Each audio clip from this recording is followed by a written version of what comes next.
الہی پھر دکھا دے شافع محشر کا دروازہ۔ بے شک دل کا سکون اللہ کے ذکر میں ہے۔ قرآن کریم میں اللہ رب العزت فرماتے ہیں کہ بے شک دل کا سکون اللہ کے ذکر میں ہے۔ معاشرے پر نظر ڈالی جائے تو ہر شخص پریشان حال دکھائی دیتا ہے۔ گھروں میں نوستوں نے ڈیرے ڈال کر چین اور سکون کو برباد کر رکھا ہے۔ ٹینشن ڈپریشن تو تقریباً ہر ایک کی بیماری بن چکا ہے۔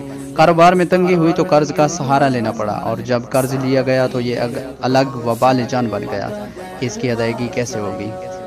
ادائیگی کا جب کوئی بندوبست نہ ہو سکا تو سود اور رشوت سے کام چلا کر اپنی روحانیت کا خود اپنے ہاتھوں سے قلع قمع کر دیا۔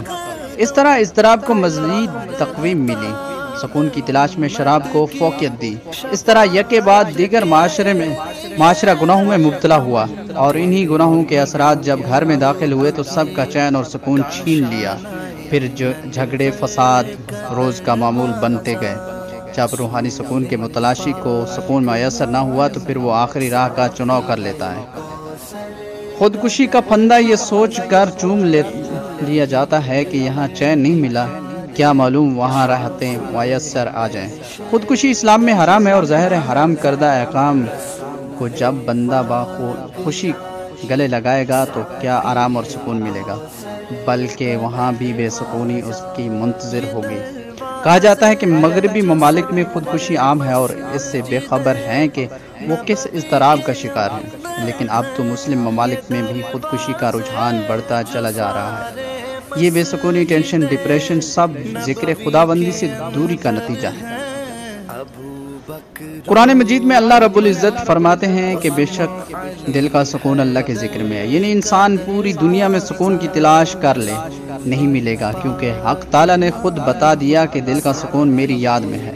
جب دل میں سکون ہوگا تو ظاہراً بھی طمانینت جھلکتی نظر آئے گی۔ جو قلب میں یاد خدا بسائے گا وہی روحانی سکون پائے گا۔ قرآن مجید میں ارشاد الہی کا مفہوم ہے کہ شیطان نے اس پر غلبہ پا لیا اور اسے اللہ کی یاد سے غافل کر دیا۔ اللہ کے ذکر سے دل کو پھیر کر شیطان انسان کو گناہوں سے ایسا کھیلتا ہے کہ جیسے بچے گیند کے ساتھ کھیلتے ہیں۔ لفظ ذکر عربی زبان کا ہے اور قرآن مجید میں کئی معنوں میں استعمال ہوا ہے، جیسا کہ اس نصیحت نامے کو ہم نے ہی نازل کیا اور اس کی حفاظت کے ہم خود ہی ذمہ دار ہیں۔ تو یہاں لفظ ذکر نصیحت کے معنی میں ہے۔ ایک جگہ فرمایا تم میرا ذکر کرو میں تمہارا ذکر کروں گا۔ یہاں لفظ ذکر اللہ کی یاد کے معنی میں ہے۔ مومنین کی صفات میں سے ایک صفت یہ ہے کہ وہ اللہ کا ذکر کثرت سے کرتے ہیں۔ اللہ رب العزت خود سورۃ الاحزاب میں فرماتے ہیں، مفہوم ہے مومنین کی صفات بیان کرنے کے بعد فرمایا، اور باکثرت اللہ کا ذکر کرنے والے مرد اور اللہ کا ذکر کرنے والی عورتیں، ان سب کے لیے مغفرت اور اجر عظیم تیار کر رکھا ہے۔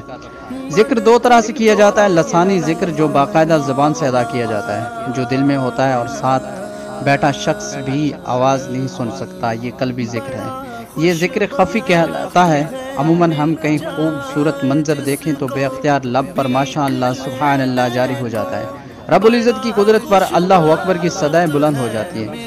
یہ ذکر لسانی میں شامل ہے کیونکہ ذکر زبان سے ادا ہو رہا ہے۔ ذکر قلبی میں یہ سہولت رکھی ہے کہ یہ چلتے پھرتے اٹھتے بیٹھتے ہر وقت کیا جا سکتا ہے۔ حضرت ابو سعید خدری فرماتے ہیں کہ رسول اللہ صلی اللہ علیہ وسلم نے فرمایا، مفہوم ہے اللہ کا ذکر ایسی کثرت سے کیا کرو کہ تمہیں لوگ مجنوں کہنے لگیں۔ خوش قسمت ہیں وہ لوگ جو دنیا کے ساتھ اپنی آخرت بھی سنوار رہے ہیں اور جن کے اللہ کے ذکر سے غافل نہیں ہوتے، ان کی تو شان میں رسول اللہ صلی اللہ علیہ وسلم نے فرمایا، مفہوم ہے۔ حضرت ابو ہریرہ روایت کرتے ہیں کہ ہم نے رسول اللہ صلی اللہ علیہ وسلم سے سنا، قیامت کے دن اللہ جل شانہ بعض قوموں کا حشر فرمائیں گے کہ ان کے چہروں میں نور چمکتا ہوگا اور وہ موتیوں کے ممبروں پر ہوں گے، لوگ ان پر رشک کرتے ہوں گے، وہ انبیاء اور شہداء نہیں ہوں گے۔ کسی نے عرض کیا، یا رسول اللہ صلی اللہ علیہ وسلم آپ ان کا حال بیان فرما دیجئے کہ ہم ان کو پہچان لیں۔ آپ نے فرمایا، وہ لوگ جو اللہ کی محبت میں مختلف جگہوں مختلف خاندانوں سے آ کر ایک جگہ جمع ہو گئے ہوں اور اللہ کے ذکر میں مشغول ہوں۔ ایک جگہ فرمایا کہ جب جنت کے باغوں پر گزرو تو خوب چرو۔ کسی نے عرض کیا، یا رسول اللہ صلی اللہ علیہ وسلم جنت کے باغ کیا ہیں؟ ارشاد فرمایا کہ ذکر کے حلقے۔ آج تک جتنے اولیاء اللہ گزرے ان کا کوئی وقت ایسا نہیں گزرا جو یاد خدا سے غافل ہو۔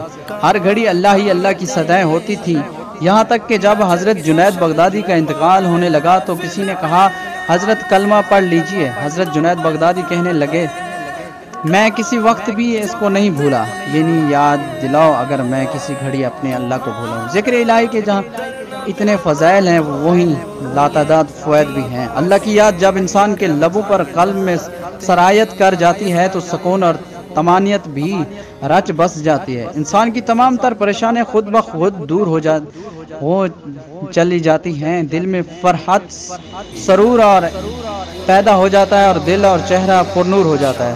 ذکر کا نور دنیا میں بھی ساتھ رہتا ہے اور قبر میں بھی ساتھ رہتا ہے۔ ذکر دلوں کو زندہ کرتا ہے۔ حافظ ابن تیمیہ فرماتے ہیں کہ اللہ کا ذکر دل کے لیے ایسا ہے جیسے مچھلی کے لیے پانی، اور ایک جگہ آیا کہ ذکر دل اور روح کے لیے روزی ہے۔ ذکر ایسا نشہ ہے کہ جس کا اثر نہ ختم ہونے والا ہے، ایسا سکون اور لذت جو باقی رہنے والی ہے۔ اللہ کا ذکر دلوں سے ظلمت مٹا کر حلاوت پیدا کرتا ہے، روح اور قلب کو طمانینت بخشتا ہے۔ اللہ کا ذکر جب دل میں بس جاتا ہے تو پھر کوئی طاقت اس سے دور نہیں کر سکتی۔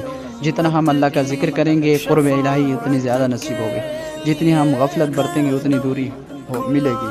اللہ پاک ہمارے قلب اور روح کو اپنی یاد سے مالا مال فرمائے، آمین۔ شفاعت کے لیے ہردم تیرے محبوب کے کاشانہ انور کا دروازہ